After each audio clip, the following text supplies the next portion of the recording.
Good morning and welcome back to Storytime Classics Live, produced by Southwest Shakespeare Company. I am your host, Bo Heckman.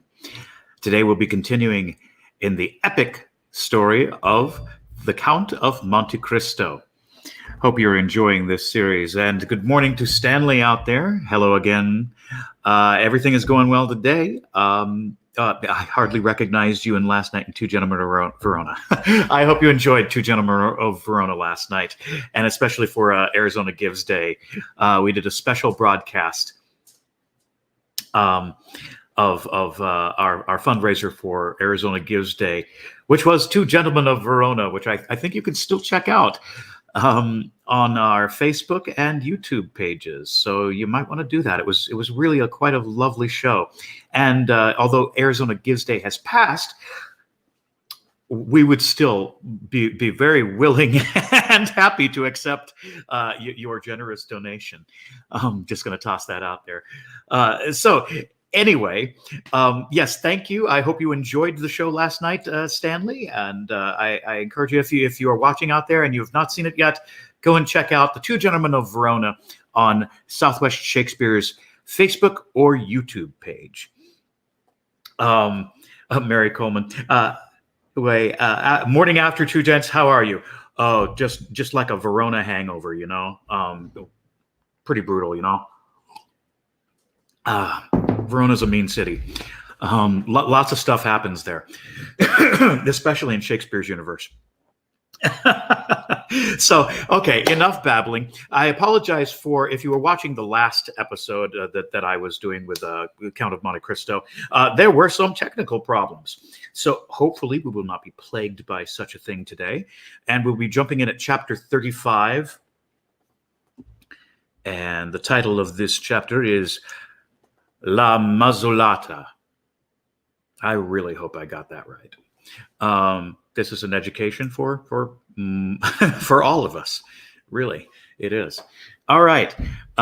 So without further ado, I'm going to just jump right on in here and stop babbling. So kick back, relax, and swing from the ceiling if that's your thing. I haven't said that phrase in a while, but it all applies. And sit and just enjoy Count of Monte Cristo. Here we go. Gentlemen, said the Count of Monte Cristo as he entered, I pray you excuse me for suffering my visit to be anticipated, but I feared to disturb you by presenting myself earlier at your apartments. Besides, you sent me word that you would come to me, and I have held myself at your disposal. Franz and I have to thank you a thousand times, Count, returned Albert. You extricated us from a great dilemma, and we were on the point of inventing a very fantastic vehicle when your friendly invitation reached us. Indeed, returned the Count, motioning the two young men to sit down. It was the fault of that blockhead Pastrini that I did not sooner assist you in your distress. He did not mention a syllable of your embarrassment to me, when he knows that, alone and isolated as I am, I seek every opportunity of making the acquaintance of my neighbors. As soon as I learned I could in any way assist you, I most eagerly seized the opportunity of offering my services. The two young men bowed. Franz had, as yet, found nothing to say.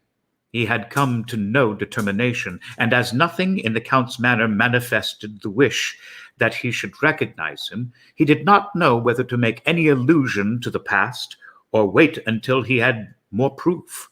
Besides, although sure it was he who had been in the box the previous evening, he could not be equally positive that this was the man he had seen at the Colosseum.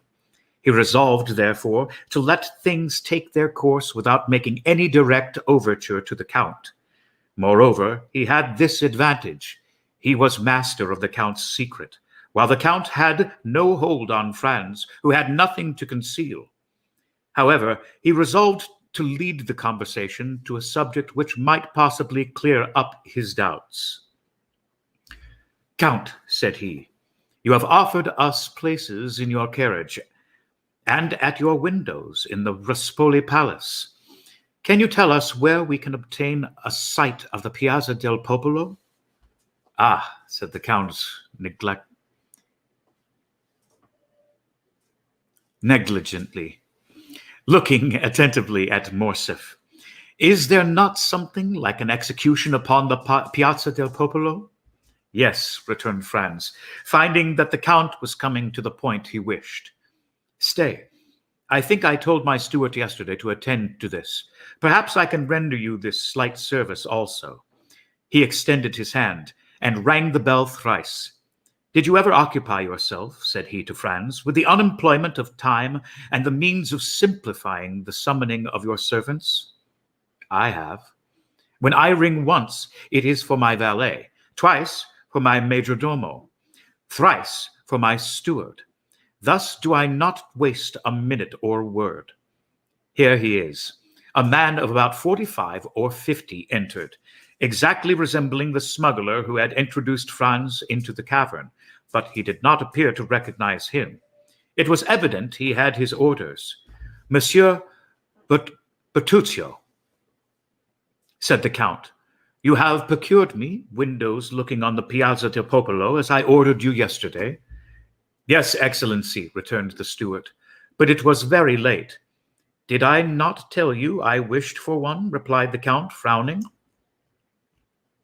And your Excellency has one, which was let to Prince Lobaneff. But I was obliged to pay 100. That will do. That will do, Monsieur Bertuccio. Spare these gentlemen all such domestic arrangements. You have the window, that is sufficient. Give orders to the coachman, and be in readiness in the stairs to conduct us to it. The steward bowed, and was about to quit the room. Ah, he continued to the Count, be good enough to ask Pastrini if he has received the travoletta, and if he can send us an account of the execution. There is no need to do that, said Franz, taking out his tablets, for I saw the account and copied it down.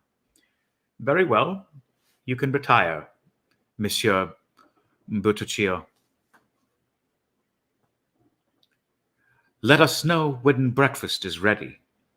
These gentlemen, added he, turning to the two friends, will, I trust, do me the honor of breakfast with me. But, my dear Count, said Albert, we shall abuse your kindness. Not at all. On the contrary, you will give me great pleasure. You will. One or other of you, perhaps both, will return it to me at Paris. Monsieur Bertuccio, lay covers for 3. Then took Franz's tablet out of his hand. We announce, he read, in the same tone with which he would have read a newspaper, that today, the 23rd of February, will be executed Andrea Rondolo, guilty of murder in the person of the respected and venerated Don Cesare Torlini, canon of the Church of St. John Lateran, and Peppino, called Rocca Priori, convicted of some complicity with the detestable bandit Luigi Vampa and the men of his band. The first will be Mozolato, the second Decapitato. Yes, continued the Count, it was at first arranged in this way, but I think since yesterday some change has taken place in the order of the ceremony. Really, said Franz. Yes, I passed the evening at the Cardinal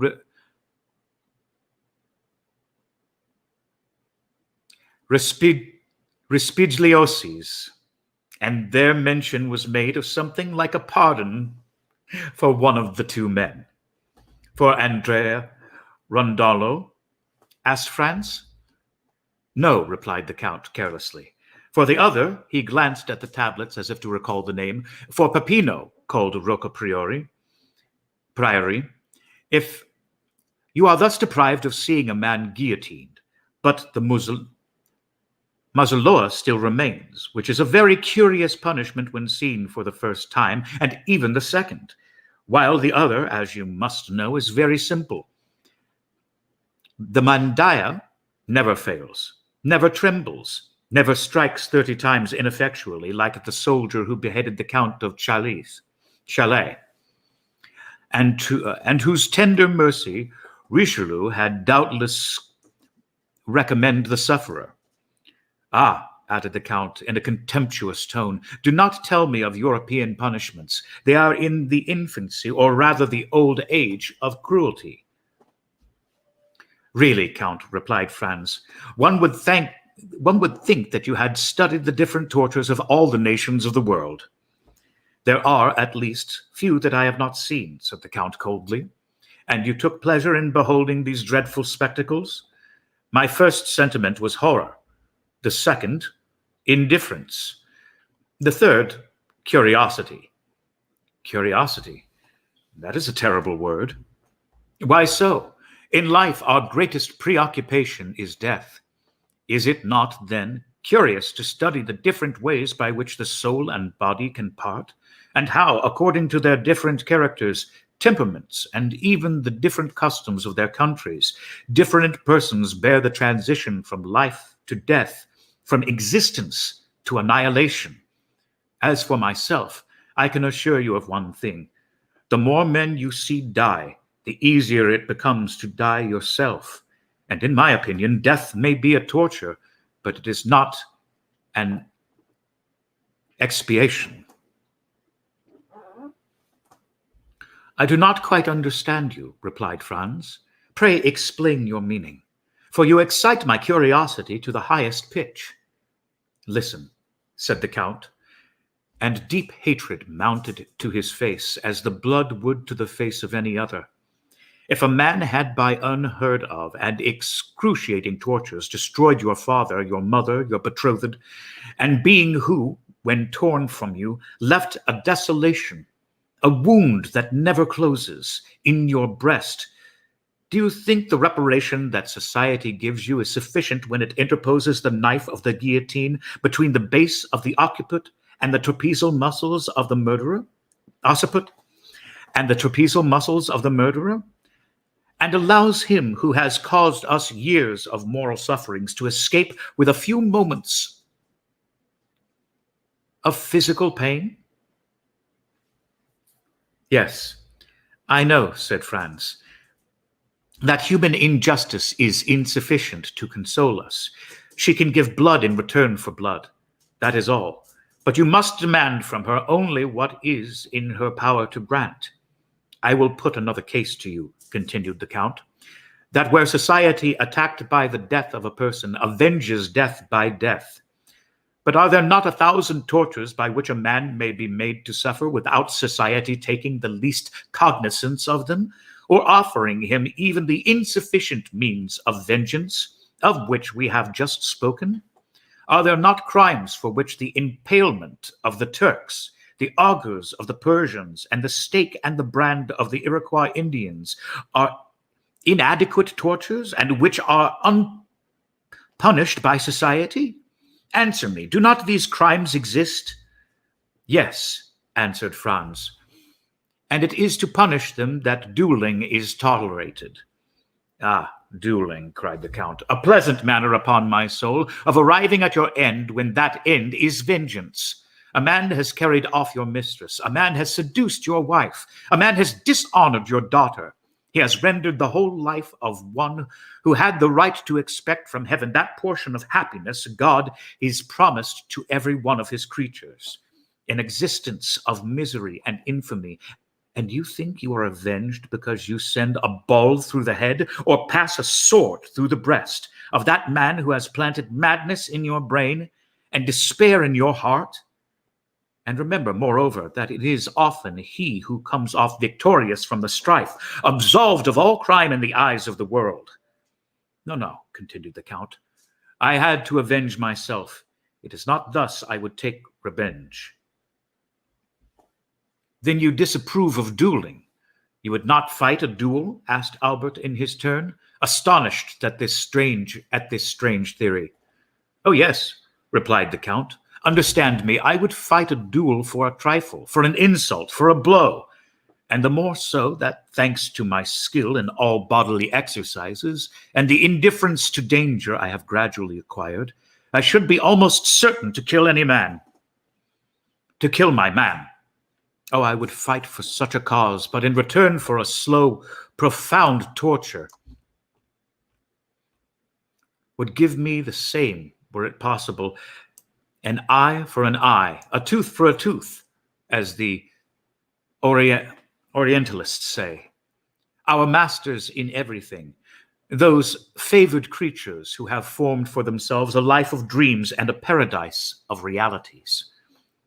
But, said Franz to the Count, with this theory, which renders you at once judge and executioner of your own cause, it would be difficult to adopt a course that would forever prevent your falling under the power of the law. Hatred is blind. Rage carries you away, and he who pours out vengeance runs the risk of tasting a bitter draught. Yes, if he be poor and inexperienced, not if he be rich and skillful. Besides, the worst that could happen to him would be the punishment of which we have already spoken, and which the philanthropic French Revolution has substituted for being torn to pieces by horses or broken on the wheel. What matters this punishment as long as he is avenged? On my word, I almost regret that in all probability this miserable Peppino will not be beheaded, as you might have had an opportunity then of seeing how short a time the punishment lasts, and whether it is worth even mentioning. But really, it is a most singular conversation for the carnival, gentlemen. How did it arise? I recollect you asked for a place at my window, and you shall have it. But let us first sit down to table, for here comes the servant to inform us that breakfast is ready. As he spoke, a servant opened one of the 4 doors of the apartment and entered the breakfast room.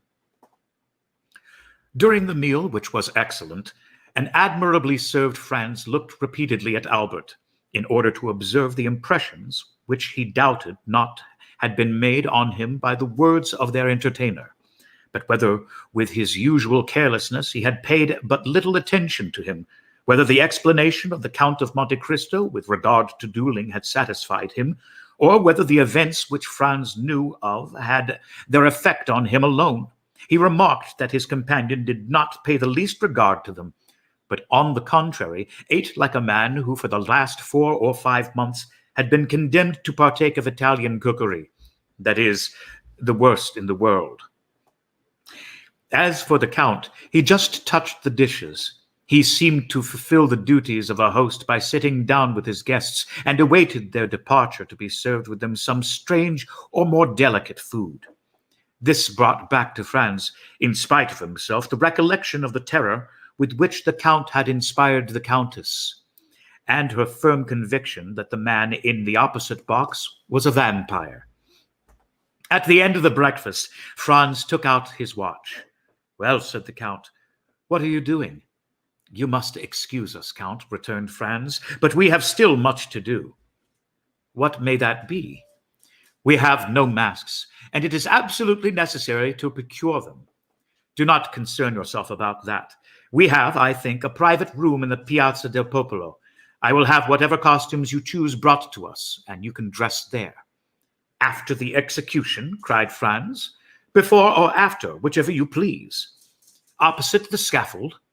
"The scaffold forms part of the fete." "Count, I have reflected on the matter," said Franz. I thank you for your courtesy, but I shall content myself with the accepting a place in your carriage and at your window at the Rispoli Palace, and leave you at liberty to dispose of my place at the Piazza del Popolo." "But I warn you, you will lose a very curious sight," returned the Count. "You will describe it to me," said Franz, "and the recital from your lips will make a great impression on me as if I had witnessed it. I have more than once intended witnessing an execution, but I have never been able to make up my mind." "And you, Albert?"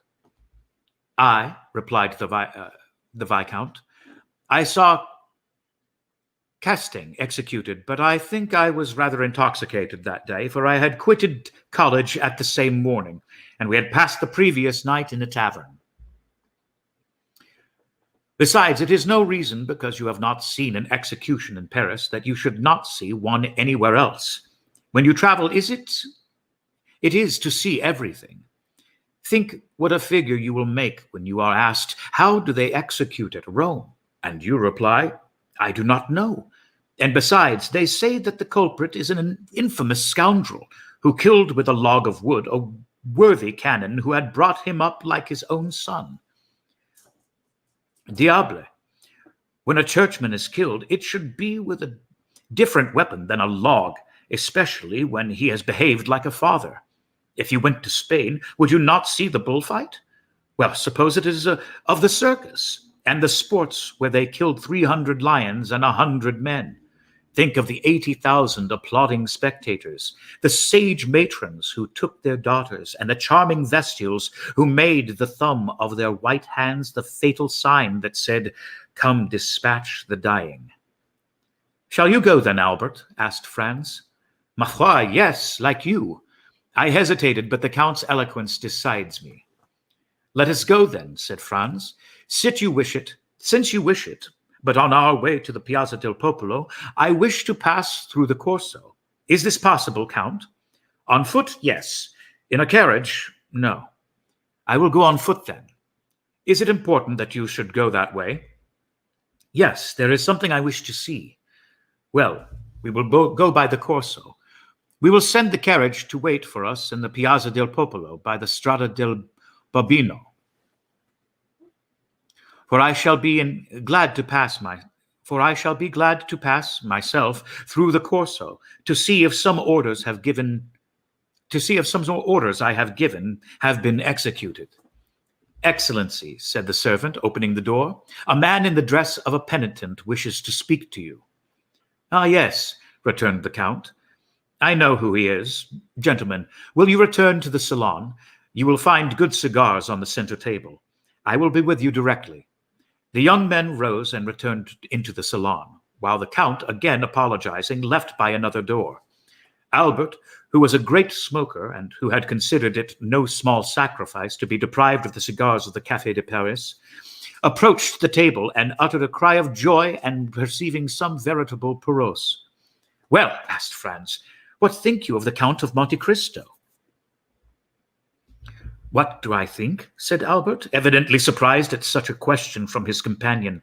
"I think he is a delightful fellow, who does the honors of his table admirably, who has traveled much, read much, is like Brutus of the Stoic school. And moreover," adding he, sending a volume of smoke up towards the ceiling, "that he has excellent cigars." Such was Albert's opinion of the Count, and as Franz well knew that Albert professed never to form an opinion except upon long reflection, he made no attempt to change it.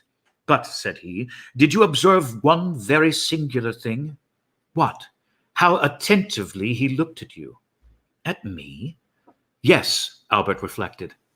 "Ah," replied he, sighing, "that is not very surprising. I have been more than a year absent from Paris, and my clothes are of most antiquated cut. The Count takes me for a provincial. The first opportunity you have, undeceive him, I beg, and tell him I am nothing of the kind." Franz smiled. An instant after the Count entered. "I am now quite at your service, gentlemen," said he. "The carriage is going one way to the Piazza del Popolo, and we will go another, and, if you please, by the Corso.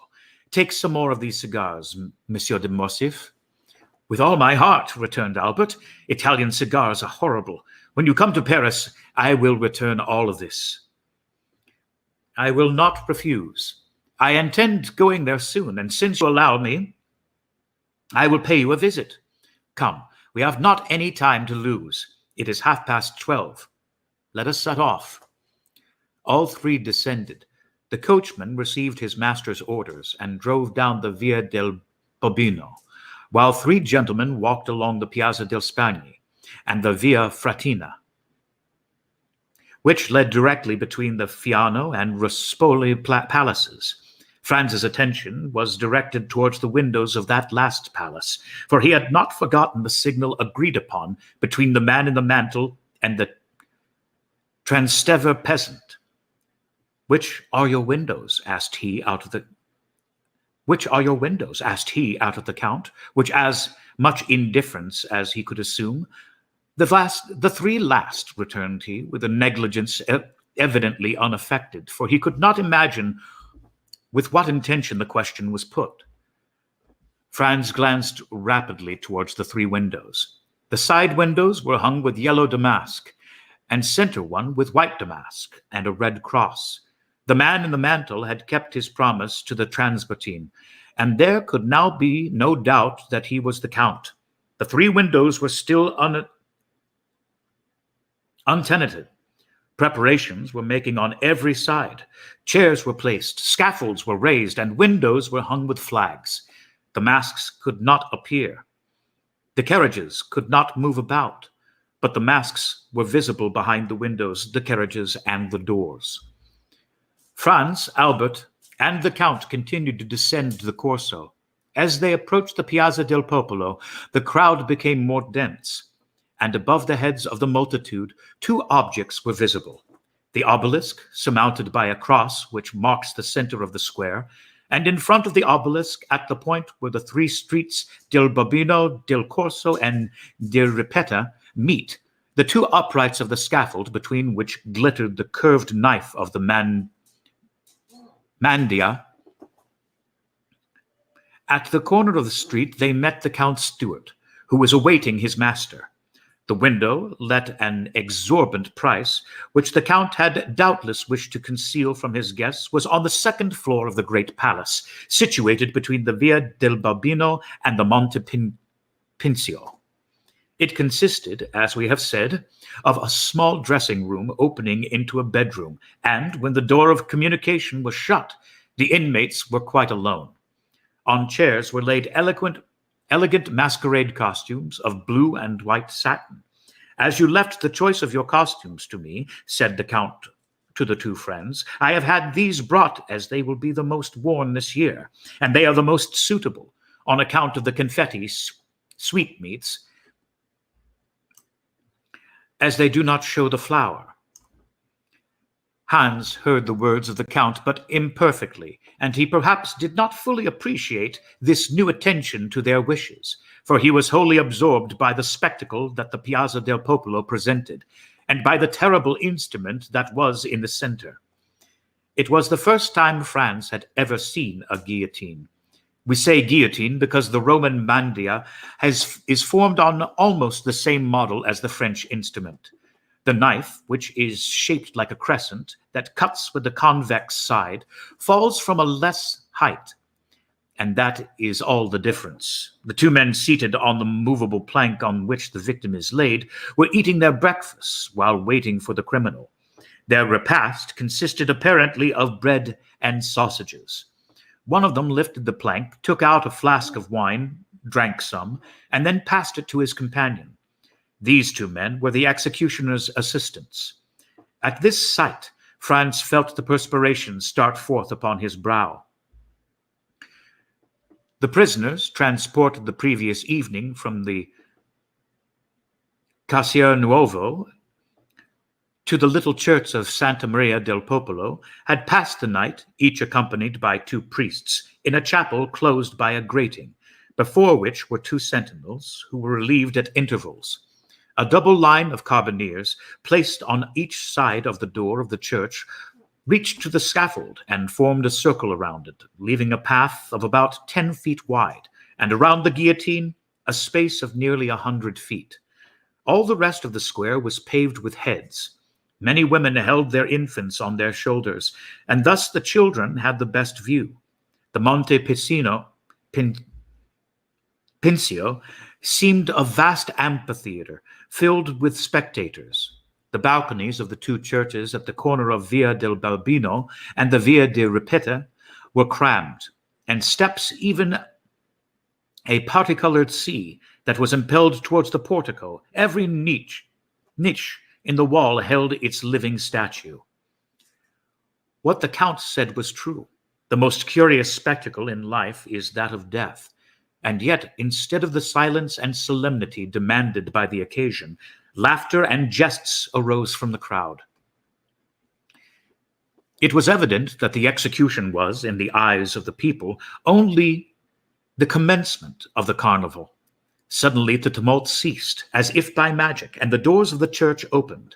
a brotherhood of penitents, clothed from head to foot in robes of gray sackcloth, with holes for the eyes, and holding in their hands lighted tapers, appeared first.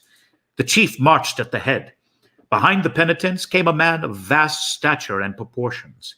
He was naked, with the exception of cloth drawers at the left side of which hung a large knife in a sheath, and he bore on his right shoulder a heavy iron sledgehammer. This man was the executioner. He had, moreover, sandals bound on his feet by cords.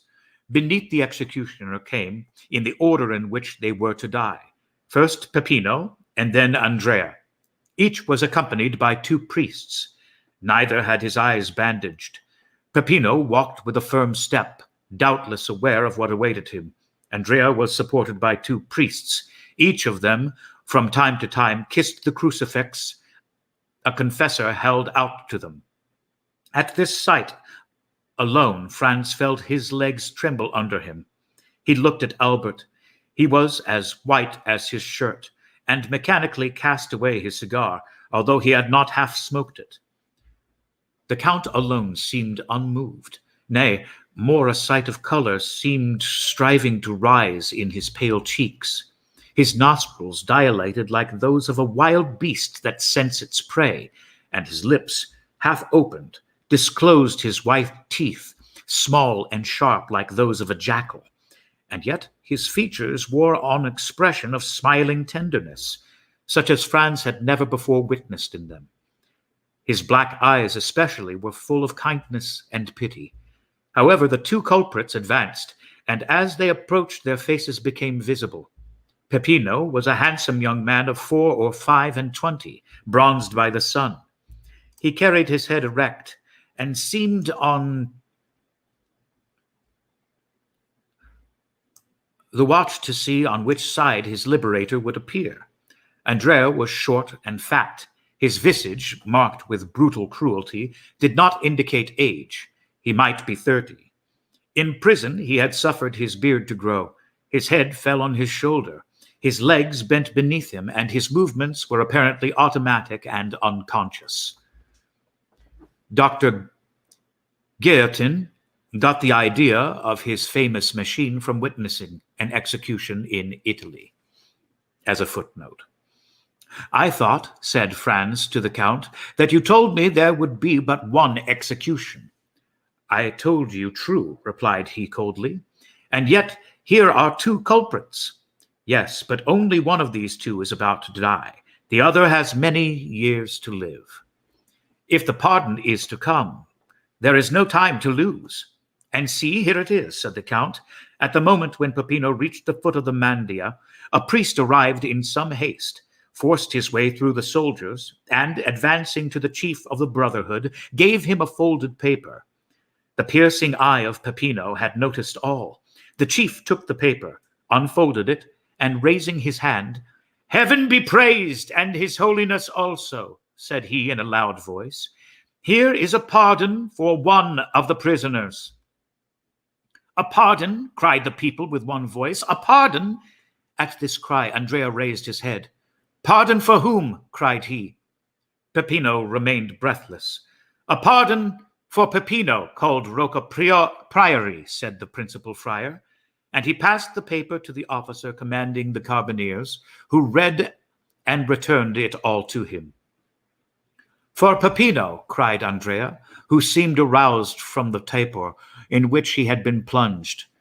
"Why for him, and why not for me? We ought to die together. I was promised he should die with me. You have no right to put me to death alone.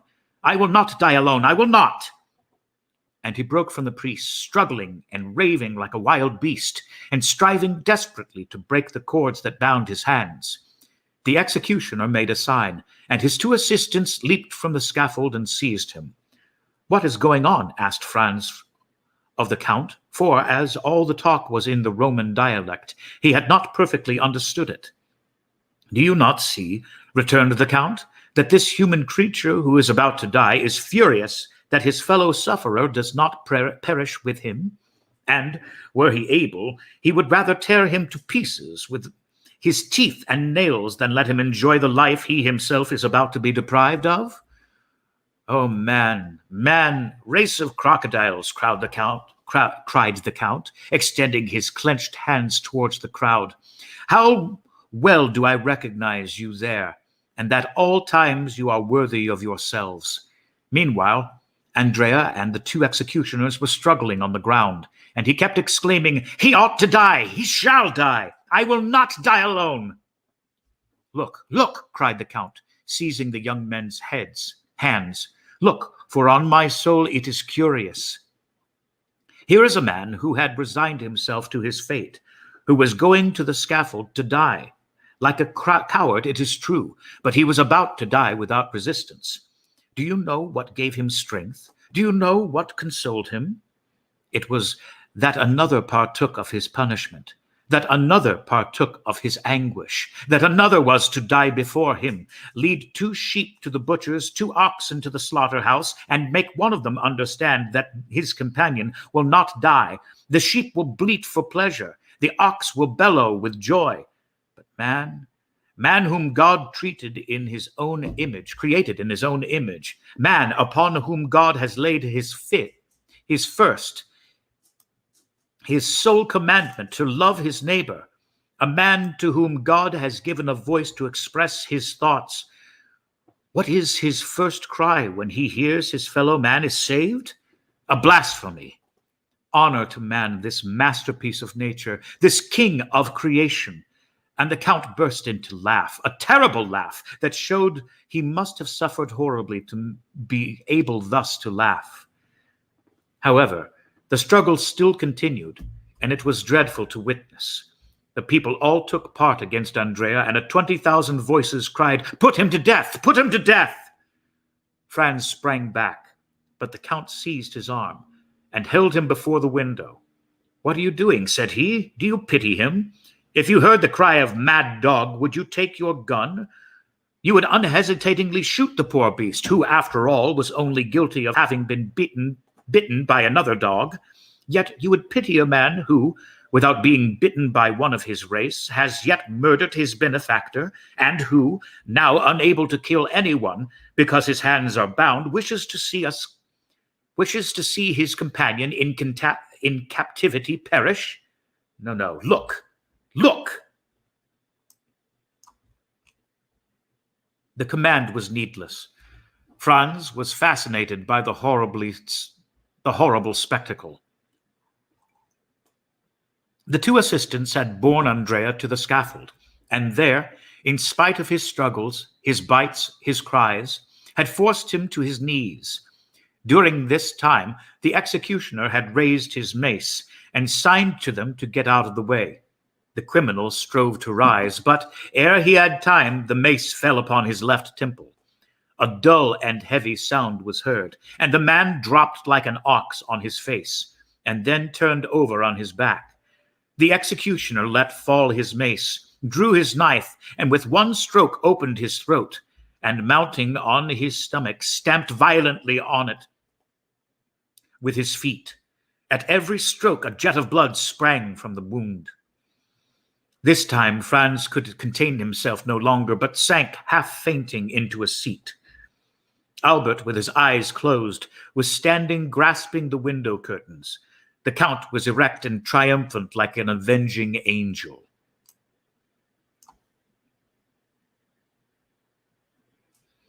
Chapter 36. The Carnival at Rome.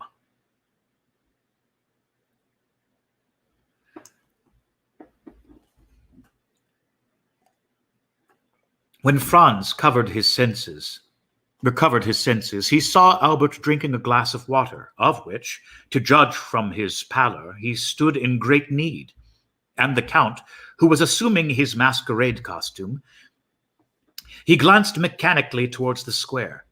The scene was wholly changed. Scaffold, executioners, victims, all had disappeared. Only the people remained, full of noise and excitement. The bell of Monte Cristo, which only sounds on the Pope's decease and the opening of the carnival, was ringing a joyous peal. "Well," asked he of the Count, "what has then happened?" Nothing, replied the Count. Only, as you see, the carnival has commenced. Make haste and dress yourself. In fact, said Franz, the horrible scene has passed away like a dream. But it is but a dream, a nightmare that has disturbed you. Yes, that I have suffered. But the culprit? That is a dream also, only he has remained asleep, while you have awakened. And who knows which of you is the most fortunate? But Peppino, what has become of him?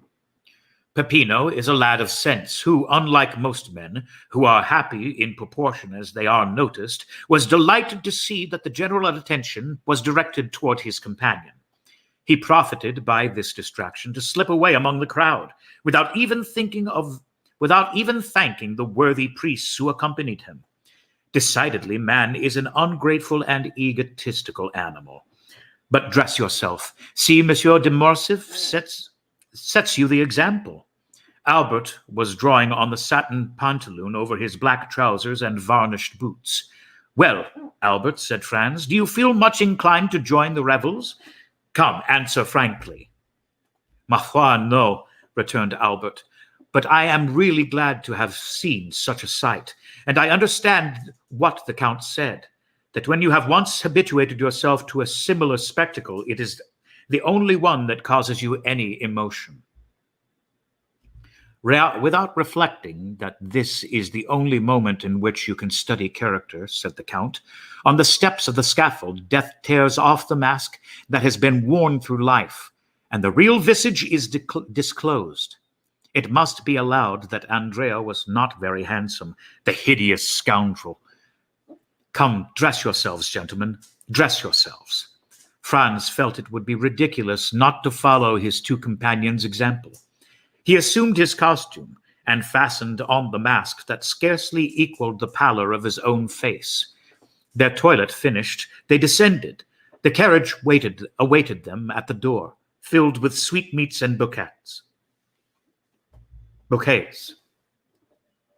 They fell into the line of carriages. It is difficult to form an idea of the perfect change that had taken place. Instead, the spectacle of gloomy and silent death. The Piazza del Popolo presented a spectacle of gay and noisy mirth and revelry. A crowd of masks followed in from all sides, emerging from the doors, descending from the windows. From every street and every corner drove carriages filled with clowns, harlequins, dominoes, murmurers, pantomimists, Transteverans, knights, and peasants, screaming, fighting, gesticulating, throwing eggs filled with flour, confetti, nosegays, attacking with their sarcasms and their missiles, friends and foes, companions and strangers, indiscriminately, and no one took offense or did anything but laugh. Franz and Albert were like men who, to drive away a violent sorrow, have recourse to wine, and who, as they drink and become intoxicated, feel a thick veil drawn between the past and the present. They saw, or rather continued to see, the image of what they had witnessed, but little by little the general vertigo seized them, and they felt themselves obliged to take part in the noise and confusion. A handful of confetti that came from a neighboring carriage, and which, while it covered Morcerf and his two companions with dust, pricked his neck and that portion of his face uncovered by his mask, like 100 pins, incited him to join in the general combat in which all the masks around him were engaged. He rose in his turn, and seizing handfuls of confetti and sweetmeats with which the carriage was filled, cast them with all the force and skill he was master of. The strife had fairly begun, and the recollection of what they had seen half an hour before was gradually effaced from the young men's minds. So much were they occupied by the gay and glittering procession they now beheld. As for the Count of Monte Cristo, he had never for an instant shown any appearance of having been moved. Imagine the large and splendid Corso, bordered from one end to the other with lofty palaces with their balconies hung with carpets and their windows with flags. At these balconies are 300,000 spectators, Romans, Italians, strangers from all parts of the world, the united aristocracy of birth, wealth, and genius. Lovely women, yielding to the influence of the scene, bent over their balconies or lean from their windows and shower down confetti, which are returned by bouquets. The air seems darkened with the falling confetti and flying flowers. In the streets, the lively crowd is dressed in the most fantastic costumes. Gigantic cabbages walk gravely about, buffaloes' heads bellow from men's shoulders, dogs walk on their hind legs. In the midst of all this, a mask is lifted, and, as in Callot's Temptation of St. Anthony, a lovely face is exhibited, which we would fain follow, but from which we are separated by troops of friends. This will give a faint idea of the carnival at Rome. At the second turn, the count stopped the carriage and requested permission to withdraw, leaving the vehicle at their disposal. Franz looked up. They were opposite the Rospoli Palace. At the center window, the one hung with the white damask and red cross, was a blue domino, beneath which Franz's imagination easily pictured the beautiful Greek of the Argentina. Gentlemen, said the Count, springing out, when you are tired of being actors and wish to become spectators of this scene, you know you have places at my windows. In the meantime, dispose of my coachman, my carriage, and my servants. We have forgotten to mention that the Count's coachman was attired in a bearskin, exactly resembling Audrey's in The Bear and the Pasha, and the two footmen behind were dressed up as green monkeys with spring masks, with which they made grimaces at every one who passed. Franz thanked the Count for his attention. As for Albert, he was busily occupied throwing bouquets and a carriage full of Romanian peasants that was passing near them. Unfortunately for him, the line of carriages moved on again, and while he descended the Piazza del Popolo, the other attended towards the Piazza del Venezia. Ah, my dear fellow, said Franz. He said to Franz, you did not see? What? There, that calash filled with Roman peasants. No. Well, I am convinced they are all charming women. How unfortunate that you were masked, Albert, said Franz. Here was an opportunity of making up for the past disappointments. Oh, replied he, half laughing, half serious, I hope the carnival will not pass without some amends in one shape or another. But in spite of Albert's hope, the day passed unmarked by any incident, excepting 2 or 3 encounters with the carriage full of Roman peasants. At one of these encounters, accidentally or purposely, Albert's mask fell off. He instantly rose and cast the remainder of the bouquets into the carriage. Doubtless, one of the charming females Albert had detected beneath their coquettish disguise was touched by his gallantry. For, as the carriage of the two friends passed her, she threw a bunch of violets. Albert seized it, and as Franz had no reason to suppose it was meant for him, he suffered Albert to retain it. Albert placed it in his buttonhole, and the carriage went triumphantly on. Well, said Franz to him, there is the beginning of an adventure. Laugh, if you please. I really think so. So I will not abandon this bouquet. Pardieu, returned Franz, laughing, in token of your ingratitude. The jest, however, soon appeared to become earnest, for when Albert and Franz again encountered the carriage with the contadini, the one who had thrown the violets to Albert, clapped her hands when she beheld them in his buttonhole. Bravo, bravo, said Franz. Things go wonderfully. Shall I leave you? Perhaps you would prefer being alone. No, replied he. I will not be caught like a fool at a first disclosure by a rendezvous under the clock, as they say at the opera balls. If the fair peasant wishes to carry matters any further, we shall find her. Or, rather, she will find us tomorrow, when she will give me some sign or another, and I shall know what I have to do. On my word, said Franz, you are wise as Nestor and prudent as Ulysses. and your fair Circe must be very skillful or very powerful if she succeeded in changing you into a beast of any kind." Albert was right. The fair unknown had resolved, doubtless, to carry the intrigue no farther, for although the young man made several more turns, they did not again see the clash which had turned up one of the neighboring streets.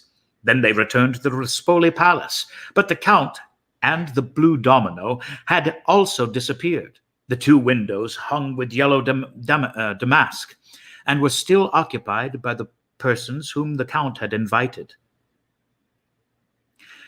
At this moment, the same bell that had proclaimed the beginning of the Mascherata sounded the retreat. The file on the Corso broke the line, and in a second all the carriages had disappeared. Franz and Albert were opposite the Via del Marat. The coachman, without saying a word, drove up it, passed along the Piazza di Spagna and the Rispoli Palace, and stopped at the door of the hotel. Signor Pastrini came to the door to receive his guests. Franz hastened to inquire after the Count and to express regret that he had not returned in sufficient time. But Pastrini reassured him by saying that the Count of Monte Cristo had ordered a second carriage for himself, and that it had gone at 4 o'clock to fetch him from the Rispoli Palace. The Count had, moreover, charged him to offer the two friends the key of his box at the Argentina. Franz questioned Albert as to his intentions, but Albert had great projects to put into execution before going to the theatre, and instead of making any answer, he inquired if Signor Pastrini could procure him a tailor. "A tailor," said the host, "and for what?" "To make us between now and tomorrow 2 Roman peasant costumes," returned Albert. The host shook his head. "To make you 2 costumes between now and tomorrow? I ask your excellency's pardon, but this is quite a French demand. For the next week you will not find a single tailor who would consent to sew 6 buttons on a waistcoat if you paid him with a crown apiece for each button." "Then I must give up the idea?"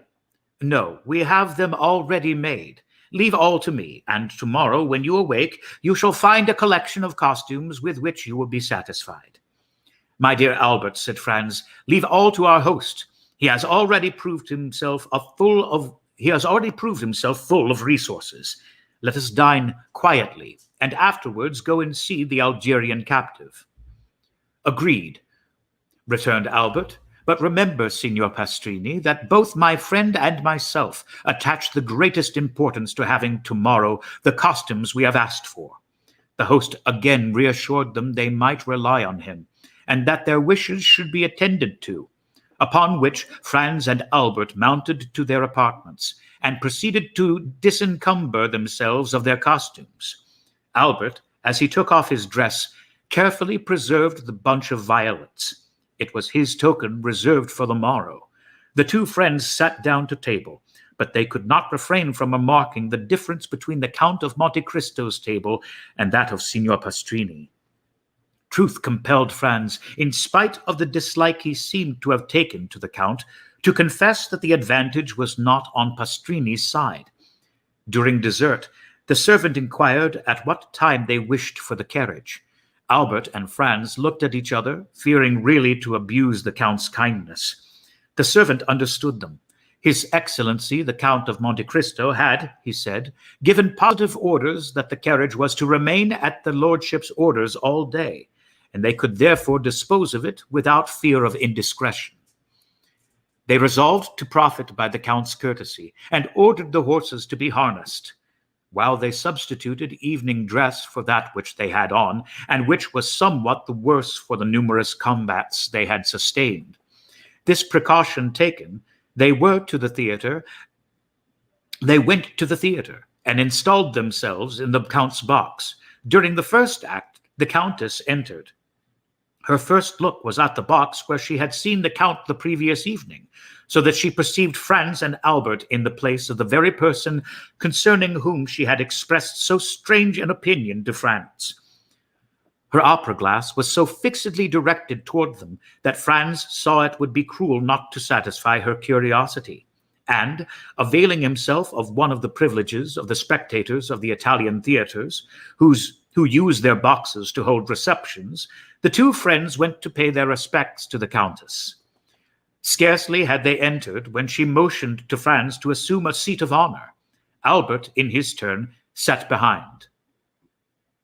"Well," said she, hardly giving Franz time to sit down, "it seems you have nothing better to do than to make the acquaintance of this new Lord Ruthven. And you are already the best friends in the world." "Without being so far advanced as that, my dear Countess," returned Franz, "I cannot deny that we have abused his good nature all day." "All day?" "Yes. This morning we breakfasted with him, we rode in his carriage all day, and now we have taken possession of his box." "You know him, then?" "Yes and no." "How so?" "It is a long story." "Tell it to me." "It would frighten you too much." "So much the more reason." "At least wait until the story has a conclusion." "Oh, very well. I prefer complete histories, but tell me how you made his acquaintance. Did anyone introduce you to him?" "No, it was he who introduced himself to us." "When?" "Last night, after we left you." "Through what medium?" The very prosaic one of our landlord." "He is staying, then, at the Hotel de Londres with you?" "Not only in the same hotel, but on the same floor." "What is his name? For of course you know." "The Count of Monte Cristo." "That is not a family name." "No, it is the name of the island he has purchased." "And he is a count?" "A Tuscan count." "Well, he must put up with that," said the Countess, who was herself from one of the oldest Venetian families. "What sort of a man is he?" asked the Vicomte de Morcerf. "You hear, Monsieur de Morcerf, I am referred to you," said the Countess. "We should be very hard to please, madam," returned Albert, "did we not think him delightful. A friend of 10 years' standing could not have done more for us, or with a more perfect courtesy." "Come," observed the Countess, smiling, "I see my vampire is only some millionaire who has taken the appearance of Lara in order to avoid being confounded with Monsieur de Rothschild. And you have seen her?" "Her? The beautiful Greek of yesterday?" "No. We heard, I think, the sound of her gosla, but she remained perfectly invisible." "When you say invisible," interrupted Albert, "it is only to keep up the mystery, for whom you take the blue domino at the window with the white curtains." "Where was this window with the white hangings?" asked the Countess. "At the Rispoli Palace." "The Count had 3 windows at the Rispoli Palace?" "Yes. Did you pass through the Corso?" "Yes."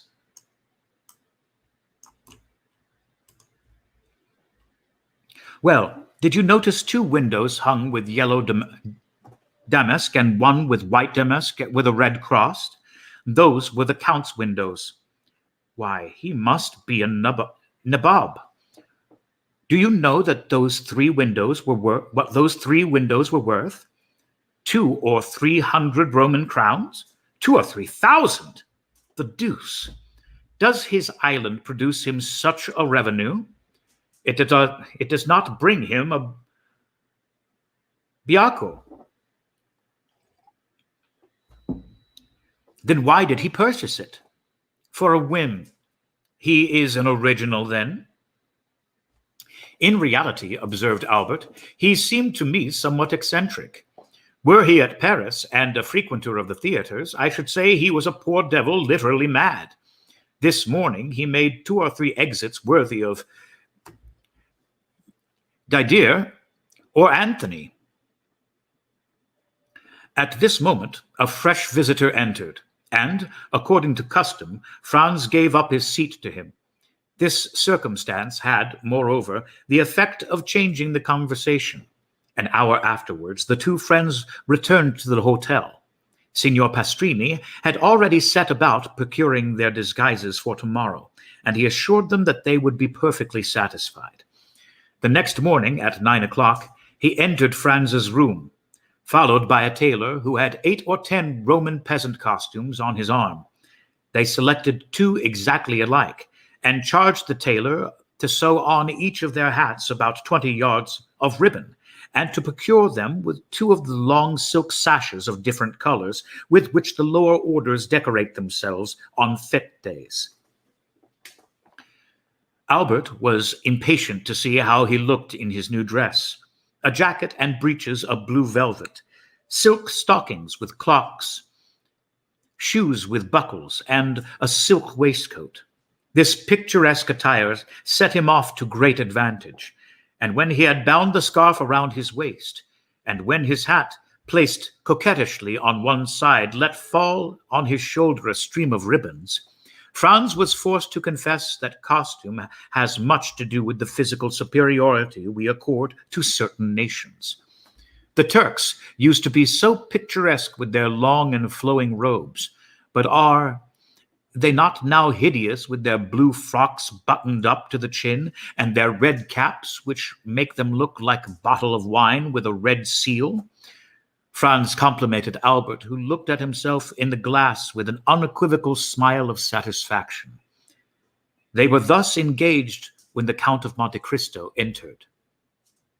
"Gentlemen," said he, "although a companion is agreeable, perfect freedom is sometimes still more agreeable. I come to say that today, and for the remainder of the carnival, I leave the carriage entirely at your disposal. The host will tell you I have 3 or 4 more, so that you will not inconvenience me in any way. Make use of it, I pray you, for your pleasure or your business." The young men wished to decline, but they could find no good reason for refusing an offer which was so agreeable to them. The Count of Monte Cristo remained a quarter of an hour with them, conversing on all subjects with the greatest ease. He was, as we have already said, perfectly well acquainted with literature of all countries. A glance at the walls of his salon proved to Franz and Albert that he was a connoisseur of pictures. A few words he let fall showed them that he was no stranger to the sciences, and that he seemed much occupied with chemistry. The 2 friends did not venture to return the Count the breakfast he had given them. It would have been too absurd to offer him, in exchange for his excellent table, the very inferior one of Signor Pastrini. They told him so frankly, and he received their excuses with the air of a man who appreciated their delicacy. Albert was charmed with the Count's manners, and he was only prevented from recognizing him for a perfect gentleman by reason of his varied knowledge. The permission to do what he liked with the carriage pleased him above all, for the fair peasants had appeared in a most elegant carriage the preceding evening, and Albert was not sorry to be upon an equal footing with them. At 1:30 they descended. The coachman and footman had put on their livery over their disguises, which gave them a more ridiculous appearance than ever, and which gained them the applause of Franz and Albert. Albert had fastened the faded bunch of violets to his buttonhole, and the first sound of the bell they hastened into the Corso by the Via Vittoria. At the second turn, a bunch of fresh violets thrown from a carriage filled with harlequins indicated to Albert that, like himself and his friend, the peasants had changed their costume also, and whether it was the result of chance or whether a similar feeling had possessed them both, while he had changed his costume, they had assumed his. Albert placed the fresh bouquet in his buttonhole, but he kept the faded one in his hand. And when he again met the calash, he raised it to his lips, an action which seemed greatly to amuse not only the fair lady who had thrown it, but her joyous companions also. The day, as was gay as the preceding one, perhaps even more animated and noisy. The Count appeared for an instant at his window, but when they again passed, he had disappeared. It is almost needless to say that the flirtation between Albert and the fair peasant continued all day. In the evening, on his return, Franz found a letter from the embassy informing him that he would have the honor of being received by His Holiness the next day. At each previous visit he had made to Rome, he had solicited and obtained the same favor, and incited as much by a religious feeling as by gratitude. He was unwilling to quit the capital of the Christian world without laying his respectful homage at the feet of one of St. Peter's successors, who has set the rare example of all the virtues. He did not then think of the carnival, for in spite of his condescension and touching kindness, one cannot incline oneself with awe before the venerable and noble old man called Gregory XVI. On his return from the Vatican, Franz carefully avoided the Corso. He brought away with him a treasure of pious thoughts, to which the mad gaiety of the maskers would have been profanation. At 5:10, Albert entered overjoyed. The harlequin had reassumed her peasant's costume, and as she passed, she raised her mask. She was charming. Franz congratulated Albert, who received his congratulations with an air of a man conscious that they are merited. He had recognized by certain unmistakable signs that his fair incognita belonged to the aristocracy. He had made up his mind to write to her the next day. Franz remarked, while he gave these details, that Albert seemed to have something to ask of him, but that he was unwilling to ask it. He insisted upon it, declaring beforehand that he was willing to make any sacrifice the other wished. Albert let himself be pressed just as long as his friendship required, and then avowed to Franz that he would do him a great favor by allowing him to accompany the carriage alone the next day. Albert attributed to Franz's absence the extreme kindness of the fair peasant in raising her mask. Franz was not sufficiently egotistical to stop Albert in the middle of an adventure that promised to prove so agreeable to his curiosity and so flattering to his vanity. He felt assured that the perfect indiscretion of his friend would dully inform him all that had happened. And as during 3 years that he had traveled all over Italy, a similar piece of good fortune had never fallen to his share. Franz was by no means sorry to learn how to act on such an occasion. He therefore promised Albert that he would content himself with the morrow with witnessing the carnival from the windows of the Rispoli Palace. The next morning he saw Albert pass and repass, holding an enormous bouquet, which he doubtless meant to make the bearer of his amorous epistle. This belief was changed into certainty when Franz saw the bouquet, conspicuous by the circle of white camellias, in the hand of a charming harlequin dressed in a rose-colored satin. The evening was no longer joy, but delirium. Albert nothing doubted but that the fair unknown would reply in the same manner. Franz anticipated his wishes by saying that the noise fatigued him, and that he should pass the next day in writing and looking over his journal. Albert was not deceived, for the next evening Franz saw him enter triumphantly, shaking a folded paper which he held by the corner. "Well," said he, "was I mistaken?" "She answered you?" cried Franz. "Read." This word was pronounced in a manner impossible to describe. Franz took the letter and read. "Tuesday evening at 7 o'clock. Descend from your carriage opposite the Via de Pontifici,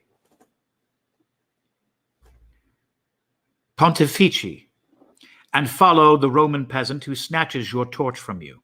When you arrive at the first step of the church of San Giacomo, be sure to fasten a knot of rose-colored ribbons to the shoulder of your harlequin costume, in order that you may be recognized. Until then, you will not see me. Constancy and discretion." "Well," asked he, when Franz had finished, "what do you think of that?" "I think that the adventure is assuming a very agreeable appearance." "I think so also," replied Albert, "and I very much fear you will go alone to the Duke de Bracciano's ball." Franz and Albert had received that morning an invitation from the celebrated Roman banker. "Take care, Albert," said Franz. "All the nobility of Rome will be present, and if your fair incognita belonged to the higher class of society, she must go there." "Whether she goes there or not, my opinion is still the same," returned Albert. "You have read the letter?" "Yes." "You know how imperfectly the women of the Cito are educated in Italy?" This was the name of the lower class. "Yes." "Well, read the letter again. Look at the writing and find, if you can, any blemish in the language or orthography." The writing was, in reality, charming, and the orthography irreproachable. "You are born to good fortune," said Franz, and he returned the letter. "Laugh as much as you will," replied Albert. "I am in love." "You alarm me," cried Franz. "I see that I shall not only alone to the Duke of Bracciano's, but also return to Florence alone." "If my unknown be as amiable as she is beautiful," said Albert, "I shall fix myself at Rome for 6 weeks at least. I adore Rome, and I have always had a great taste for archaeology. Come, 2 or 3 more such adventures, and I do not despair of seeing you a member of the Academy." Doubtless Albert was about to discuss seriously his right to the academic chair when they were informed that dinner was ready. Albert's love had not taken away his appetite. He hastened with Franz to seat himself free to recommence the discussion after dinner. After dinner, the Count of Monte Cristo was announced. They had not seen him for 2 days. Signor Pastrini informed him that business had called him to Civita Vecchia. He had started the previous evening and had only returned an hour since. He was charming. Whether he kept a watch over himself or whether by accident he did not sound the acrimonious chords that in other circumstances had been touched, he was tonight like everybody else. The man was an enigma to Franz. The Count must feel sure that Franz recognized him, and yet he had not let fall a single word indicating any previous acquaintance between them. On his side, however, great Franz's desire was to allude to their former interview. The fear of being disagreeable to the man who had loaded him and his friend with kindness prevented him from mentioning it. The Count had learned that the 2 friends had sent to secure a box at the Argentina Theater, and were told they were all let. In consequence, he had bought them the key of his own. At least such was the apparent motive of his visit. Franz and Albert made some difficulty, alleging their fear of depriving them of it. But the Count replied that, as he was going to the Palais Theater, the box at the Argentina Theater would be lost if they did not profit by it. This assurance determined that the 2 friends accepted. Franz had by degrees become accustomed to the Count's pallor, which had so forcibly struck him at their first meeting. He could not refrain from admiring the severe beauty of his features, the only deficit, or rather the principal quality of which was the pallor. Truly, a Byronic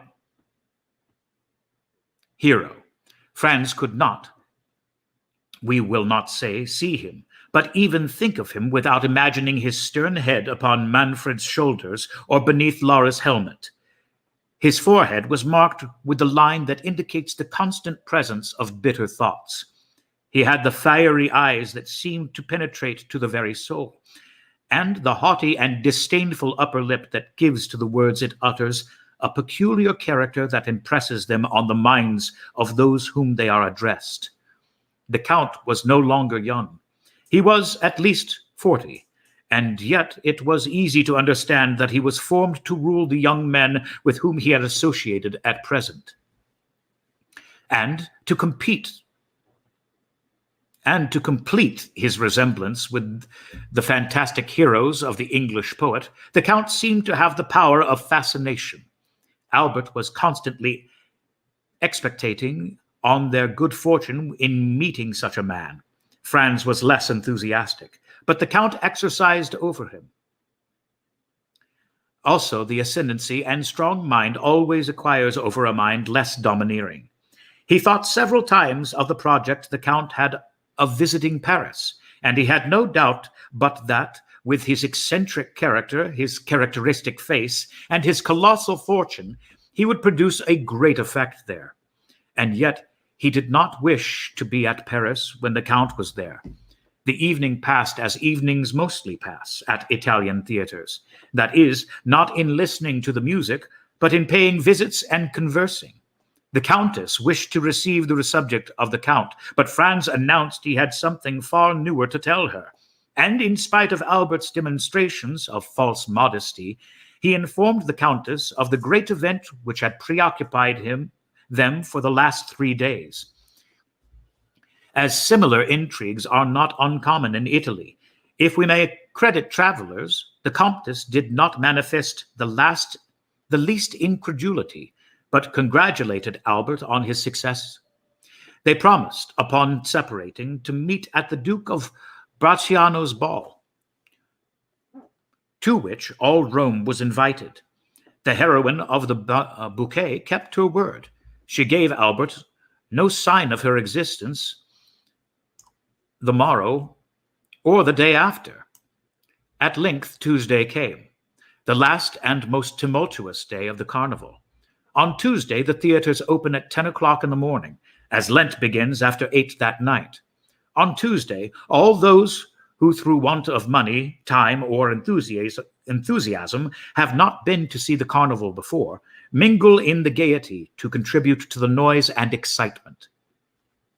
From 2 o'clock till 5, Franz and Albert followed in the fête, exchanging handfuls of confetti with the other carriages and the pedestrians who crowded amongst the horses' feet and the carriage wheels without a single accident, a single dispute, or single fight.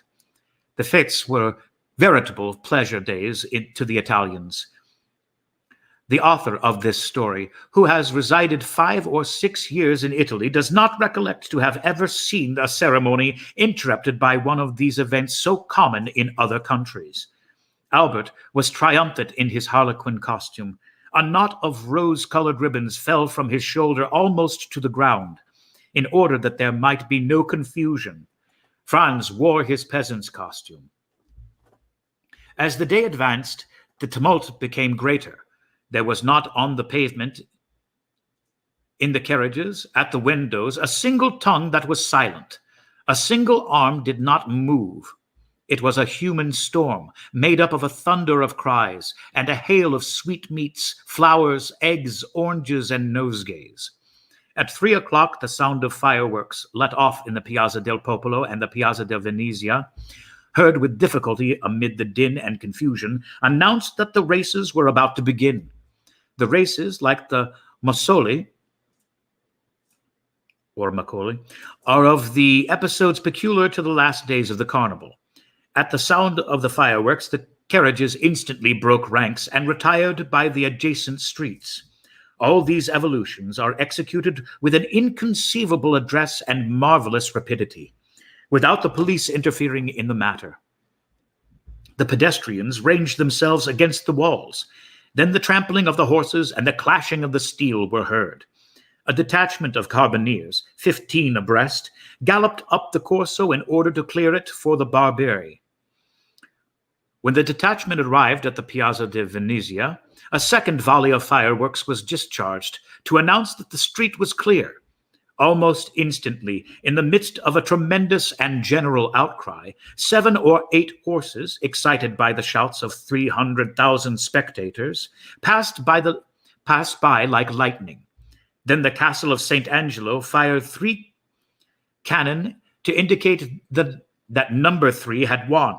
Immediately, without any other signal, the carriages moved on, following on towards the Corso, down all the streets like torrents pent up for a while, which again flow into the parent river, and the immense stream again continued its course between its 2 granite banks. A new source of noise and movement was added to the crowd. The sellers of Macoletti entered on the scene. The Macaulay or Macoletti are candles which vary in size from the paschal taper to the rushlight, and which give to each actor in the great final scene of the carnival 2 very serious problems to grapple with. First, how to keep his own Macoletto alight, and Secondly, how to extinguish the mocoletti of others. The mocoletto is like life. Man has found but one means of transmitting it, and that one comes from God. But he has discovered 1,000 means of taking it away, and the devil has somewhat aided him. The mocoletto is kindled by approaching it to a light. But who can describe the 1,000 means of extinguishing the mocoletto? The giant bellows, the monstrous extinguishers, the superhuman fans. Everyone hastened to purchase mocoletti. Franz and Albert among the rest. The night was rapidly approaching, and already at the cry of mocoletti, repeated by the shrill voices of 1,000 vendors, 2 or 3 stars began to burn among the crowd. It was a signal. At the end of 10 minutes, 50,000 lights glittered, descending from the Palazzo di Venezia to the Palazzo del Popolo, and mounting from the Piazza del Popolo to the Palazzo di Venezia. It seemed like the fate of jack-o'-lanterns. It is impossible to form any idea of it without having seen it. Suppose that all the stars had descended from the sky and mingled in a wild dance on the face of the earth, the whole accompanied by cries that were never heard in any other part of the world. The facchino follows the prince, the transvertine, Transteverin, the citizen, everyone blowing, extinguishing, relighting.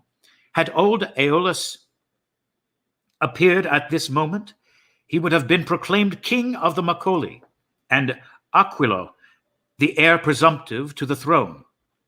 This battle of folly and flame continued for 2 hours. The Corso was light as day. The features of the spectators on the 3rd and 4th stories were visible. Every 5 minutes, Albert took out his watch. At length, it pointed to 7. The 2 friends were in the Via del Pontefici. Albert sprang out, bearing his mocoletto in his hand. 2 or 3 masks strove to lock his mocoletto out of his hand, but Albert, a first-rate pugilist, sent them rolling in the street, one after the other, and continued his course towards the church of San Giacomo. The steps were crowded with masks, who strove to snatch each other's torches. Franz followed Albert with his eyes, and saw him mount the first step.